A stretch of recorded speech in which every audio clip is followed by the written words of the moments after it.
ગાંધીનગરમાં વિરોધ કરી રહેલા વ્યાયામ શિક્ષકોની વહારે હવે એનએસયુઆઈ આવ્યું છે। ગુજરાત યુનિવર્સિટીમાં એનએસયુઆઈના કાર્યકર્તાઓએ સરકાર સામે વિરોધ કરી વ્યાયામ શિક્ષકોને સમર્થન આપ્યું છે। એનએસયુઆઈના ગુજરાત પ્રમુખે રાજ્ય સરકાર સામે પ્રહાર કરતા કહ્યું છે કે છેલ્લા 15 વર્ષથી વ્યાયામ શિક્ષકોની કાયમી ભરતી નથી કરવામાં આવી। વ્યાયામ શિક્ષકો 11 દિવસથી વિરોધ કરી રહ્યા છે। આગામી દિવસોમાં વ્યાયામ શિક્ષકોની કાયમી ભરતી નહીં થાય તો રાજ્યવ્યાપી આંદોલનની એનએસયુઆઈએ ચીમકી ઉચ્ચારી છે। જોકે પોલીસે એનએસયુઆઈના કાર્યકર્તાઓની અટકાયત કરી છે।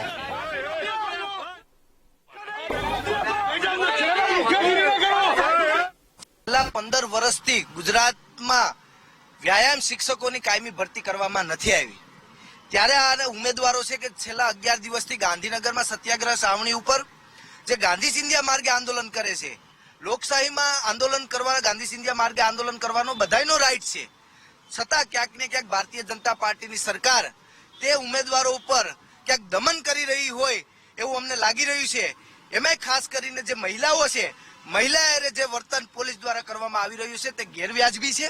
આજે ગુજરાત એનએસયુઆઈ જે વ્યાયામ શિક્ષકોની ભરતીની માંગ સાથે જે વિદ્યાર્થીઓ બેઠા છે ગાંધીનગરમાં, આ તમામ વિદ્યાર્થીઓને ટેકો જાહેર કરે છે અને કાયમી શિક્ષકોની ભરતીની માંગ સાથે આજે એનએસયુઆઈ વિરોધ પ્રદર્શન કરવા જઈ રહ્યું છે। જો આવનારા દિવસોમાં ભારતીય જનતા પાર્ટીની સરકાર કાયમી શિક્ષકોની ભરતી નહીં કરે તો સમગ્ર ગુજરાતમાં જિલ્લા વાઇઝ એનએસયુઆઈ આવનારા દિવસોમાં આંદોલન કરવાનું છે।